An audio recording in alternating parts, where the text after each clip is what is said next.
Il lance un cri, un SOS.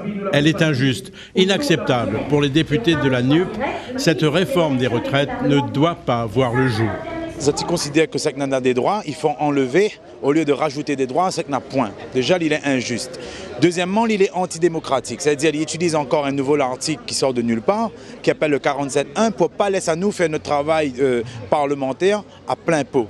Et de trois, il n'est pas populaire. 88%, voire même 90% de la population les contre ça. Ce sont des femmes qui travaillent dans le métier du care, de la santé, du soin à la personne. Ce sont des AESH, ce sont des infirmières, ce sont des puéricultrices. Et ces femmes-là, qui pourtant portent le monde et la société, ce sont celles qui sont le moins bien payées. Et donc elles auront une retraite plus basse. Pour pouvoir contrer cette réforme, il faut que la population se réveille. Parce que je pense qu'effectivement une mobilisation puissante, le 31, mais également jusqu'à ce que ce texte soit voté, une mobilisation puissante du peuple peut faire reculer le gouvernement. Lors de ce premier colloque, nos 4 parlementaires ont également répondu aux questions des personnes présentes. Cette réforme les inquiète. Comment se fait-il qu'on ait ce projet de loi-là actuellement, dans la mesure où il n'y a absolument aucun danger en termes financiers? On est tous inquiets, je pense, pour l'âge de la retraite. Je suis parti à 62.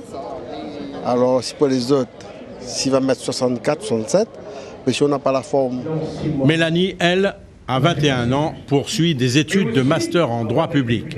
Elle se demande même si la retraite existera encore dans l'avenir. Plus tard, est-ce qu'il y aura encore des jeunes qui travailleront pour nous notre retraite, c'est-à-dire donc dans plus de 40 ans?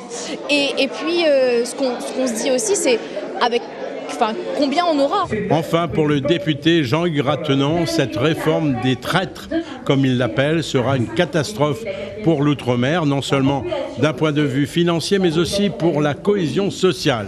Pour lui, la bataille ne se gagnera pas à l'Assemblée nationale, mais dans la rue.